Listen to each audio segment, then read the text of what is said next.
using flight simulators for fun and for proficiency. So whatever you want to do with them, you can do, and you can have a great time. First, I'll do a little brief introduction. We'll talk about proficiency and consistency. Building your foundation. So this is more about using the simulator and enjoying the fun with it. And then using and creating simulators, some that I have done in the past. What we can practice. I'm going to go over one main maneuver that you can do. And then you can tag on to that and do additional ones. And then ProPilot Aviation is actually 3 companies. ProPilot Aviation can connect to the other 2. You'll see that at the end. And we have video textbooks at Vimeo, and then YouTube and stuff like that. And then some manuals and syllabi that you can utilize to do your training. A little background, just a few little type ratings and instructor ratings. 15,000 hours of flight time. Been flying for about 40 years.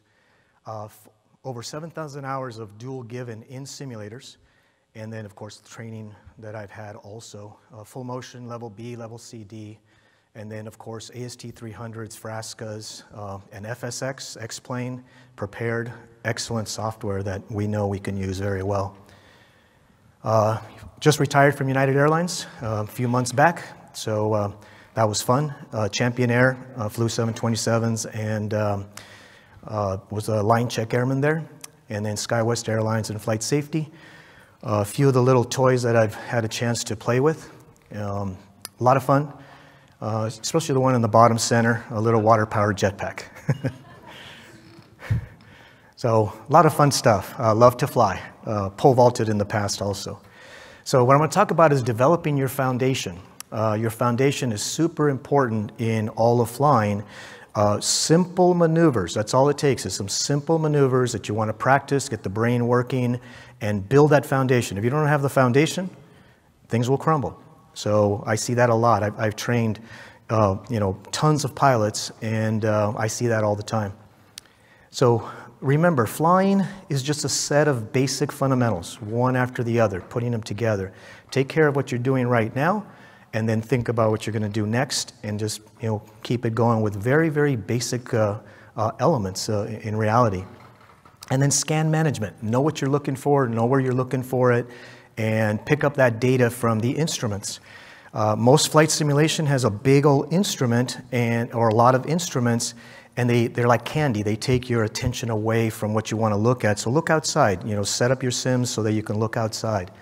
Once you have a strong foundation, then the rest of it is easy. You'll be able to do approaches to weather minimums, multi-task complex procedures, take care of deviations, abnormal procedures, emergency procedures, and then complex departures and arrivals. So all of that can be done once you take care of that foundation and build a foundation.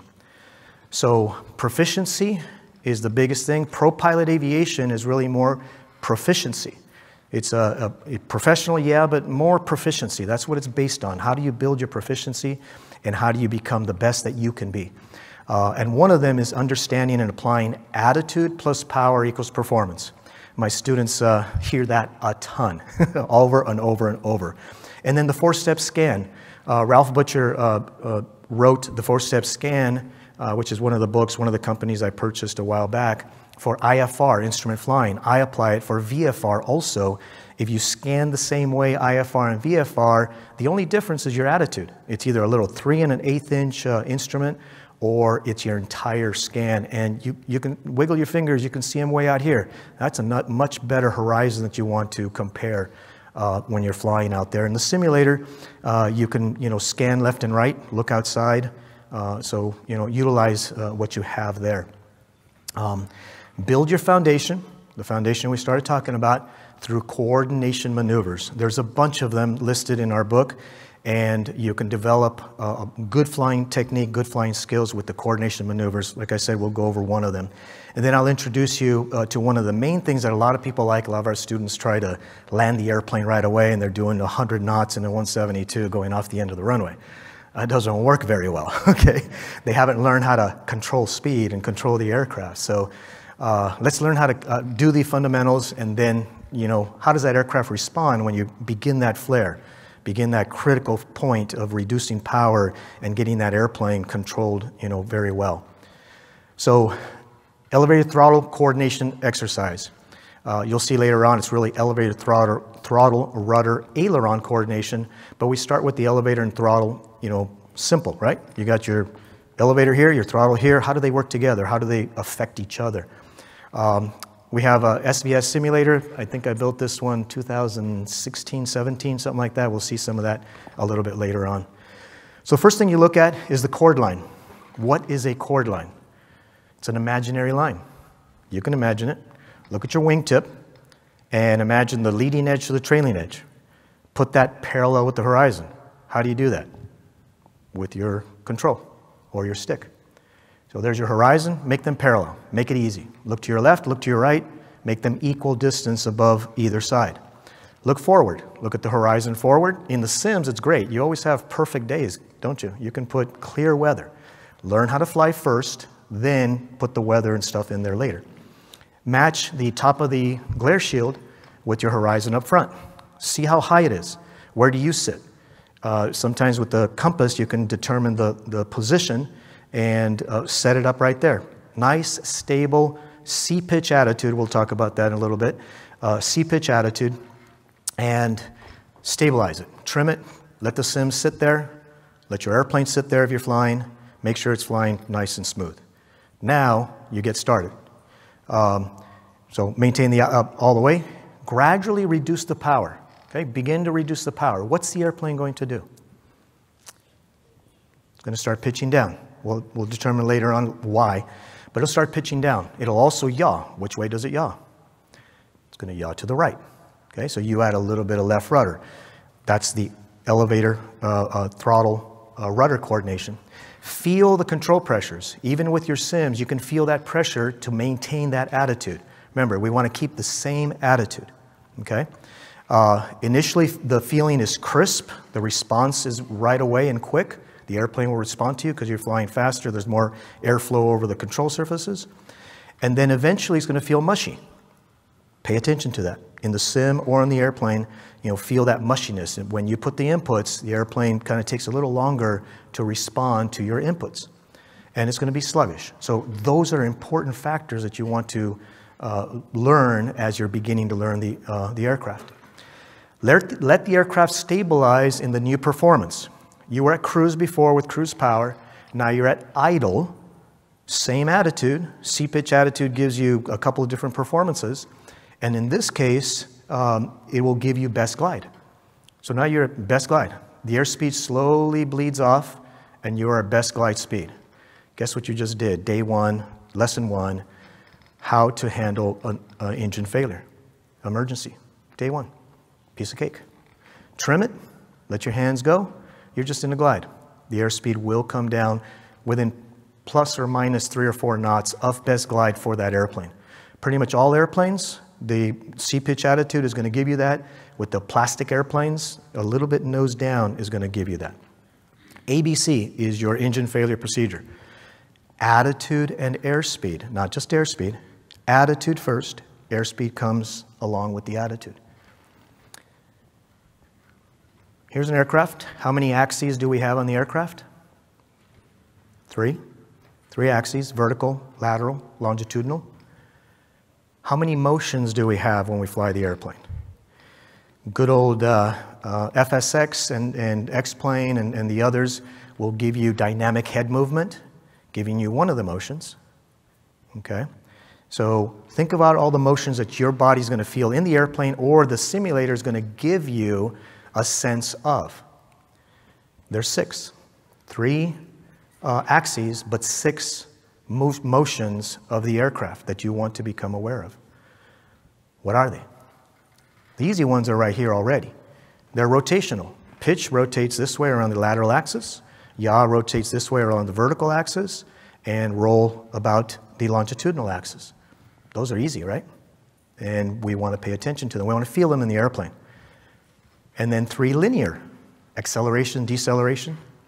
Add power, you feel that acceleration. Reduce power, you feel the deceleration. And then the pitch after that is a roll. And you really feel when you're floating, when you're about to land, the vertical acceleration when you sink okay? You want to land hard. Okay, correct that. Learn how to correct these. So learn to see and feel every one of them. Of course, in a fixed simulators like we have, we're not going to actually feel them, but think about it. Think about the feeling that's going to come up, okay? So from straight and level flight, we just talked about what happens when you reduce the power. Very simple maneuver. There's a lot more simple maneuvers that can help you learn how to fly the airplane. What will it do first? And what will it do over time? And it depends on your aircraft. A 172, a 757, one of my favorite airplanes, one of them. Gulfstream 700 or a 727. Here's your Cessna. This is your line of thrust. You reduce the power. What's the airplane going to do? We kind of already answered that. It's going to pitch down. It's going to decelerate also, right? But it's going to pitch down. Add power, it's going to pitch up because of the line of thrust that the airplane has based on the center of pressure or lift and the center of gravity, the combination of the two. How about this guy? What's going to happen when you reduce thrust? Same thing. You're going to reduce thrust, it's going to nose down, and add thrust is going to nose up. And then over time, it reduces speed. How about this baby? This is a nice one, isn't it? I might go play with this one a little later on. You got the line of thrust up here. Let's see if anybody can tell me, when you reduce power, what's the nose going to do? The nose is going to pitch up. Okay, reduce power, nose is going to pitch up because of the line of thrust. Add power, it's going to pitch down. But let's go back to the reducing thrust. We reduce thrust, nose pitches up, opposite of the Cessna, opposite of the 757. And over time, it's going to slow down, reduce lift, then it's going to pitch down. So we want to know that if we're trying to correct a ILS approach and we have to slow down, and it's going to do the opposite of what we want. So any of the airplanes you can put in your simulators, play with that and see what happens there. Go fundamental, go basic, understand the airplane, and then, you know, be very, very proficient as you move along. My good old captain days and flying line check airmen, checking out new captains, new co-pilots. What does this airplane do? Same thing as the Gulfstream, only the only difference is that it's a little less because of the position of the line of thrust. It's a little bit less with respect to adding or reducing power. The fundamentals, attitude plus power equals performance. We talked about one basic one. There are more. If you put your hand out like this and put your your ring finger parallel with the horizon, the word pitch, P-I-T-C-H is what you're seeing up here. P, full power, VX climb. I, full power, VY climb. The T-pitch attitude is cruise climb, and it's also slow cruise. And the C-pitch attitude is normal cruise. It is a slow cruise descent, and it's best glide. It's going to save you someday. I had an engine failure with a Bonanza A36, brand new engine. Took it over El Toro, and the engine quit. And I was closing the doors in the back, seeing the manual back there, taking it out of maintenance, going, I might need that. But I closed the door. CRM, SCRM. I should have opened the door and grabbed it and put it in front, right? When the engine quit, I'm like, the manual's back there. It's all up here. All fundamentals and all the instructors that had trained me. C-pitch attitude. That's what I went to. Got the engine running, luckily, and got it back to John Wayne. But when we landed, they asked if you wanted fire trucks or whatever. I said, no, thank you. We'll be okay. They still rolled them. They said we were billowing black smoke out the tail. Like, ooh, that was interesting. Again, with the attitude, feel the control pressures, evaluate the attitude response to those control pressures. And when the aircraft, changes speed, it's going to affect all of those parameters. This is the good old Bonanza that I was flying that did that to me. C-pitch attitude, there's a horizon, there's your chord line for a low wing type aircraft. High wing aircraft, where's the horizon there? Is it that wiggly thing up there where the mountains are? No, it's at the base of the mountains.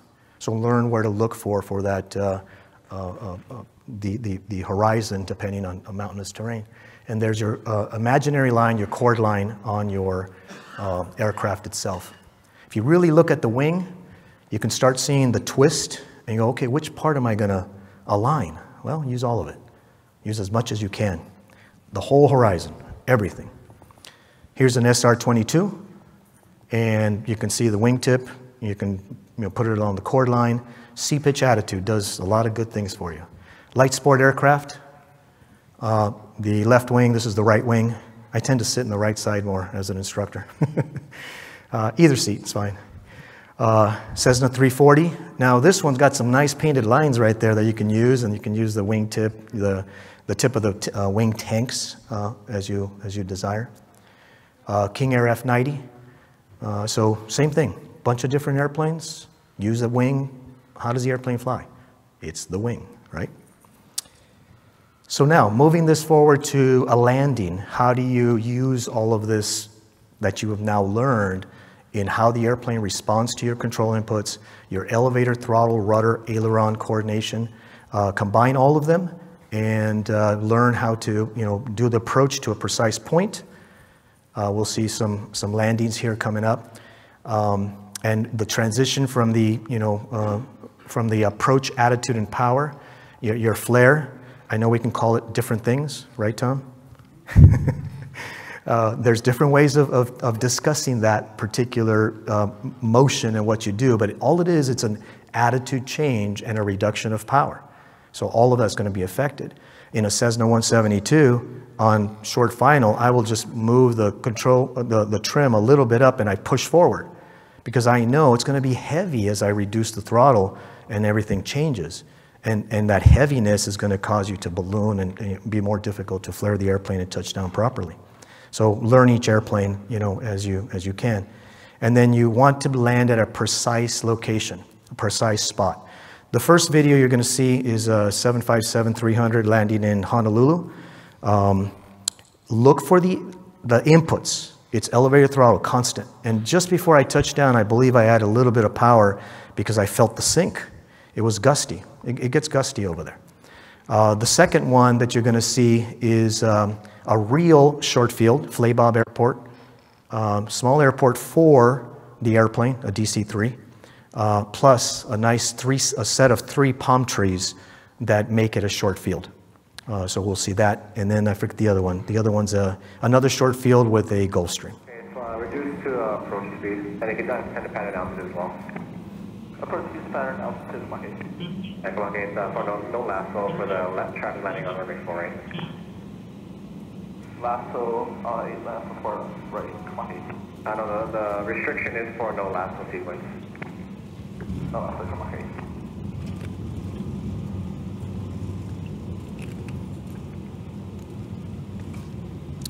Come on, okay, extend downwind, call your base. Extend downwind, you'll call our base.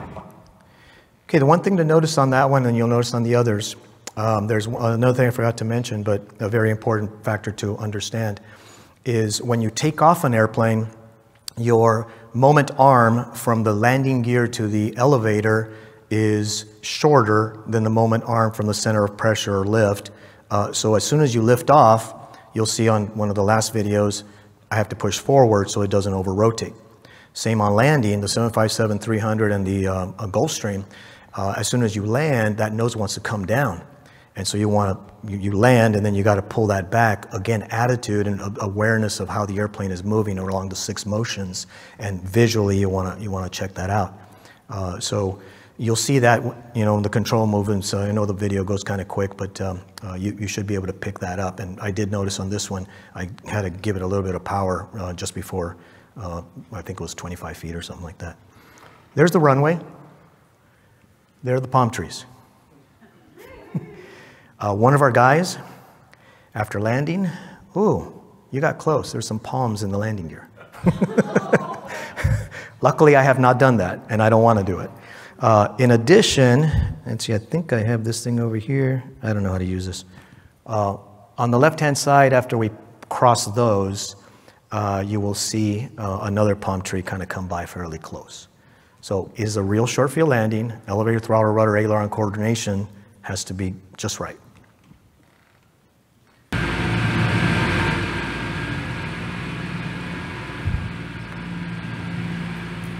Beautiful radial engine sound.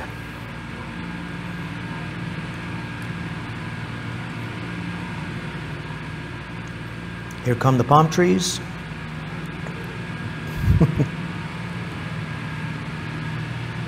Now I called for props forward. And there's a palm tree on the left-hand side. And come over a fence. And you got to touch down fairly accurately because the runway is short.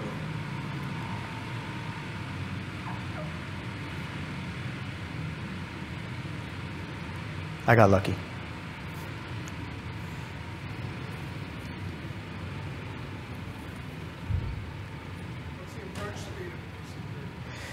We can get it down to 81 knots. It's pretty slow. So 81 on this approach is what you want to go, you know, the last little bit. So actually this one I had plenty of runway left. I had a little bit of a headwind, which helped a ton. Headwind always helps. This one also is, this is a G3. Also a short runway for a G3 in Hayward.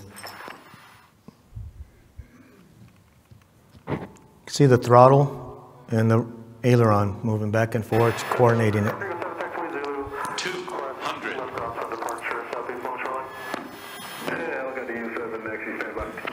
100.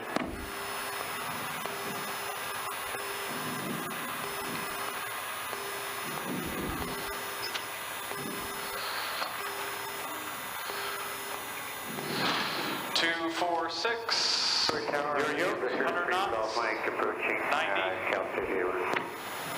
I've got the U7, right left cross on departure, maintain that blue 1000, still cross your short line. 2,000 feet, 70, 60.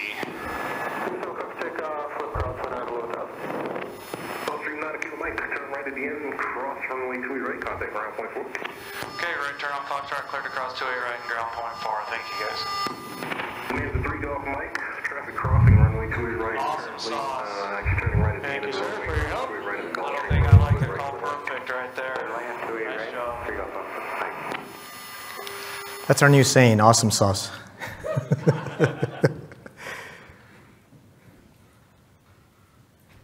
Oh, this is going to Bud's Aviation. Oh, baby, don't make me put juice on. There we go. Okay, parking brake set.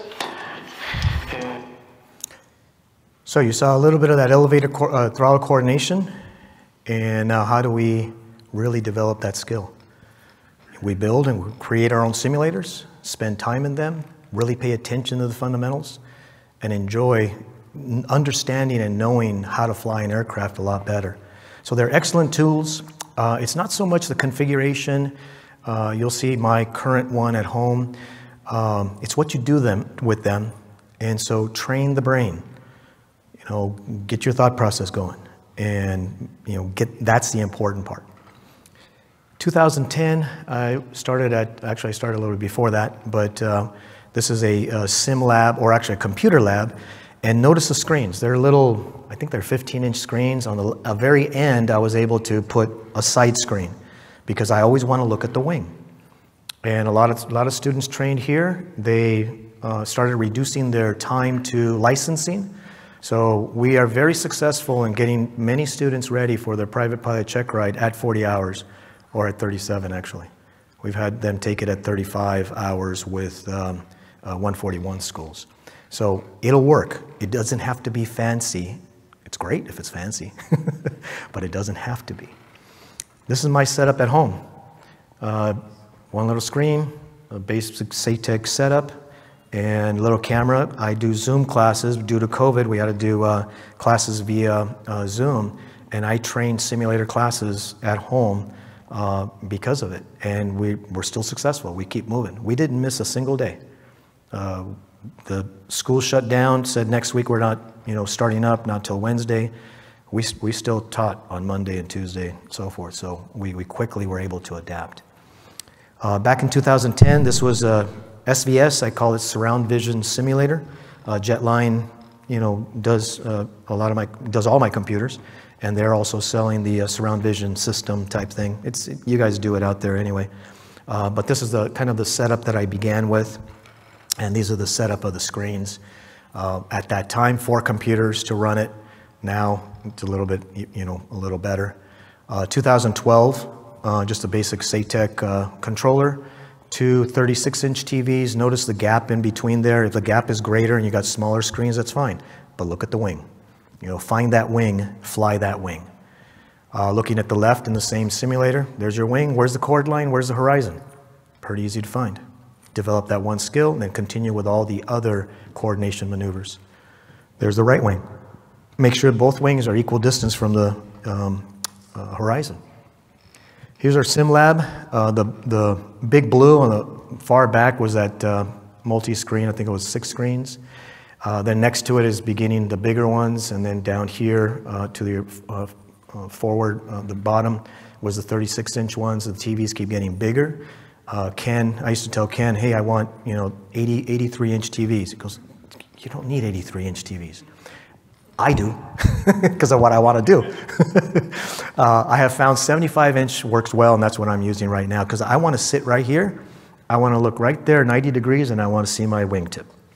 I want it as realistic as possible for the visual. This was getting to that point. I forget what size TV this is. It's getting closer in a G1000 setup. Just a basic wood setup, that works out pretty well. This is starting to get there. Now I have a instrument monitor, and still with the mouse, picking around. I think this was still back in 2012 or 14, something like that. Ralph Butcher, which wrote the book that he sold me the company. He's a United Airlines captain, line check airman, training, the main training guy for United with ALPA. A couple friends of mine, it's excellent, bouncing ideas back between each other and so forth. Both Ralph and Rod wrote some things based on some of the stuff that I mentioned to them about the foundation. It's like a triangle. Pilots can get to the tip top of the triangle and pass check rides, but if their foundation's weak, anytime they come back to training and so forth, that thing crumbles. 2017, now I have Javiator. He was going to be here, but he's been in some of the other ones. He builds the cockpit panel with me, and I tell him, I want it this way. He goes, you don't need it that way. I do. I need it that way, because I want it as realistic as possible. Excellent sim that works well. This one here is one of my latest ones. This one is installed at Fullerton Airport at a flight school. And this was when I was still installing it, so still perfecting a few things. Again, Javiator is the company that builds this for me. And all the knobs are working, everything's working well. And then we're over LA at around 7,000 some feet. Beautiful scenery, X-Plane.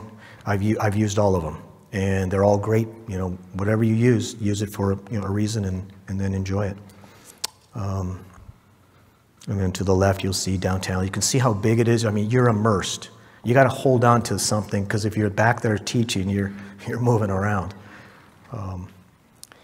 Then our new lab, this is the latest lab that we have at Cypress College.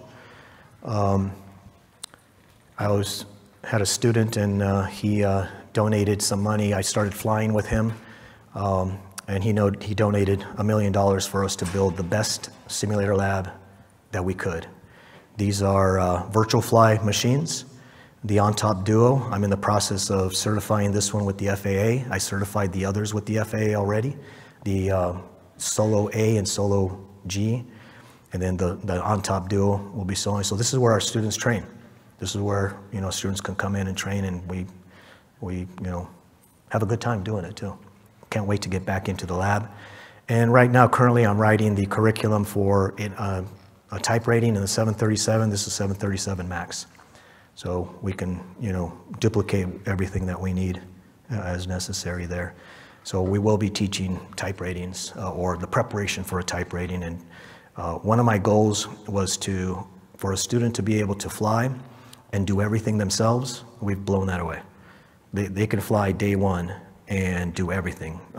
And so now my next goal is the capability for them to be a captain and think like a captain, fly like a captain, and get out there and get those airline jobs and do a good job.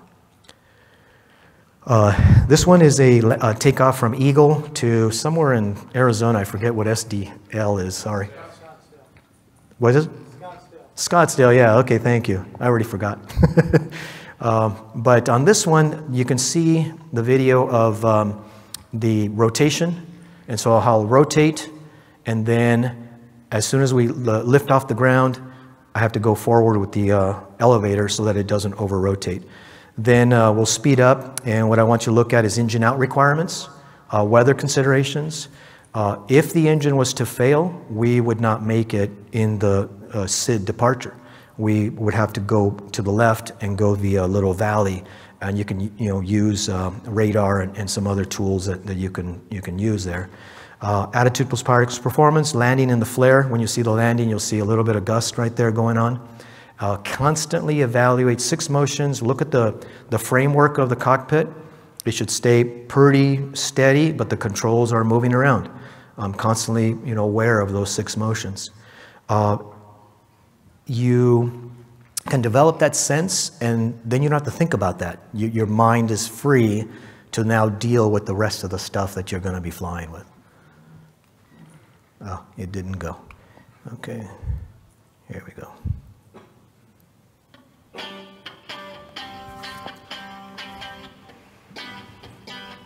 I'm feeling sexy and free, like glitters raining on me. You're like a shot of pure gold. I think I'm about to explode. I can taste the tension like a cloud of smoke in the air. Now I'm breathing like I'm running 'cause you're taking me there. Don't you know you spin me out of control? We can do this all night. Damn, this love is skin tight. Baby, come on. Pull me like a bass drum, sparking up a rhythm. Baby, come on. Run into the sunlight. Make this dream don't stop ever long. Dancing in the moonlight. Take me down like I'm a domino. Every second is a highlight. When we touch, don't ever let me go. Dancing in the moonlight. Take me down like I'm a domino.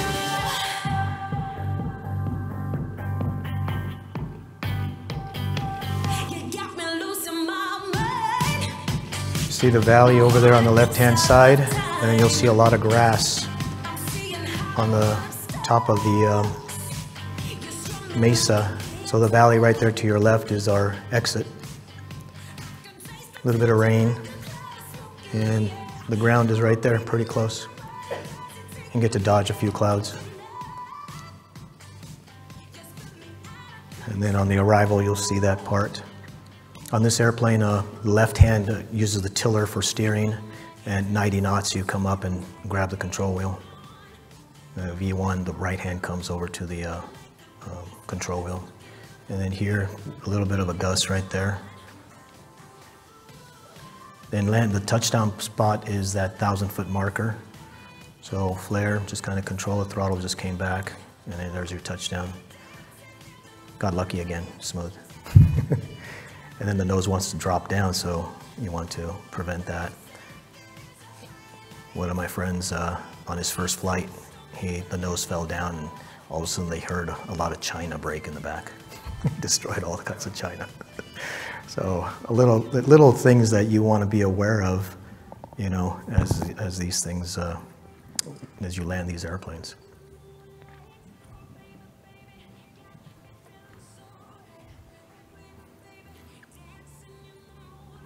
Here you always want to clear the runway, make sure that you get your tail past, the hold short markings there. So practice that in the sims. Don't just land and stop on the runway. Clear it and taxi around, learn the airports. You got a lot of good airports out there that you can work on and, learn the area and stuff.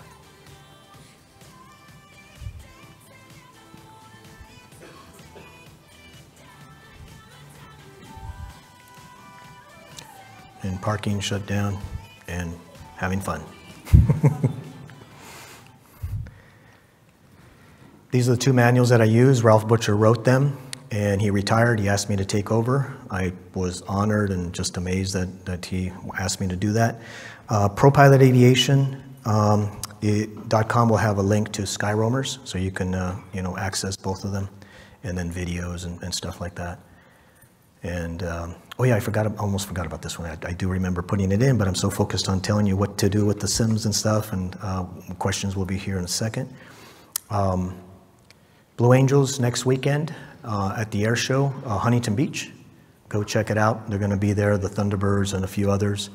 And you see that airplane upside down, the number 7? I've been invited to fly in it. Yes, so next Wednesday, that's why you see me with my mask and the 2 round dots and my glasses. I'm trying to stay healthy for that. So, any questions?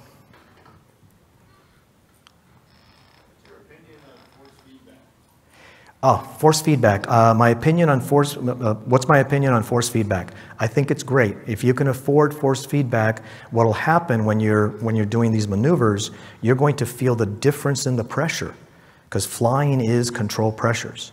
So you're going to feel the difference in the pressure what the force feedback tries to emulate at high speeds and low speeds.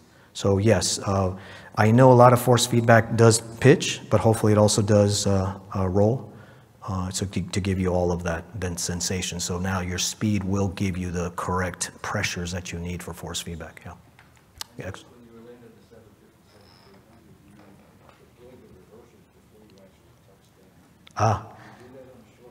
No. No. And those reversers, what you saw was a smooth landing. That's all it was. I did touch down with the mains, and then once the nose came down, then I put the reversers in. So it should have been that way. But I remember, I don't think I've ever deployed reversers in flight. Yeah, you don't want to do that. Yeah. There was a question back there. Yes, I had a conversation with a colleague about integrating flight simulation last night, integrating flight simulation into primary training. You said you had a lot of success. He mentioned primacy.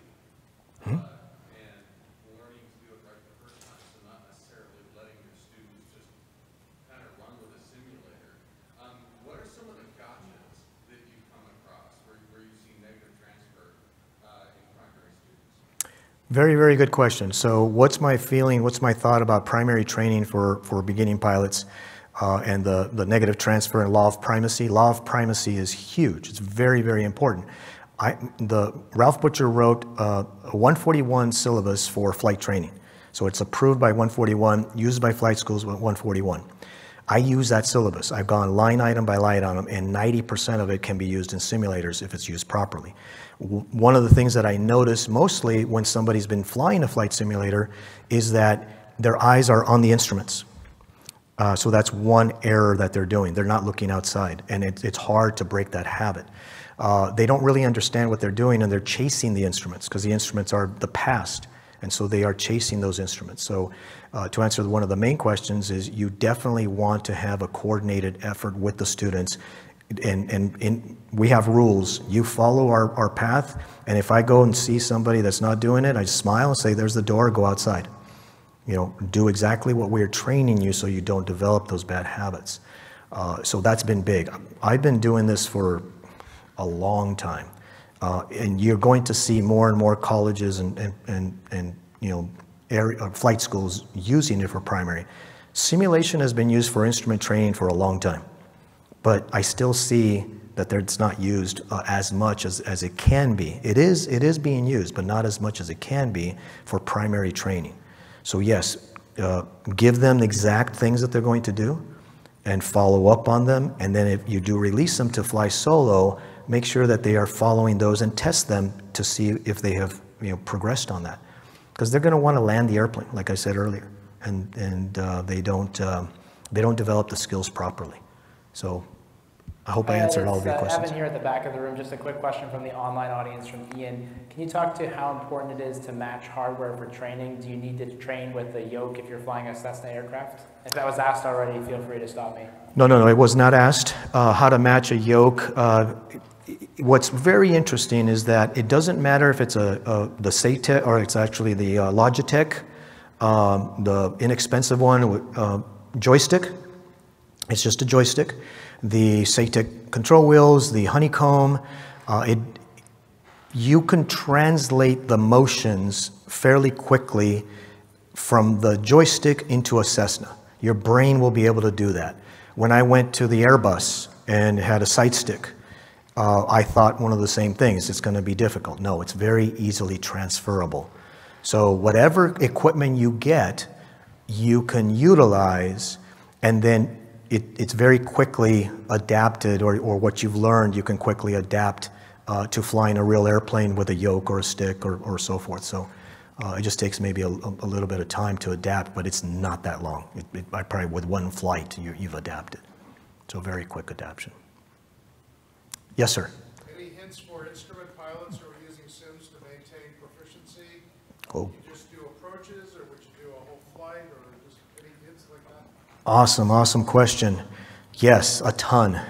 I gave 3,000 hours of dual in a simulator before I went to SkyWest. What you want to do is develop the foundation again, the 4-step scan. Attitude plus power equals performance. You cover all the instruments, and it's all in the books and so forth. And you know, I can help you. You can reach out to me. You know, at ProPilotAviation@gmail.com. So ProPilotAviation@gmail.com.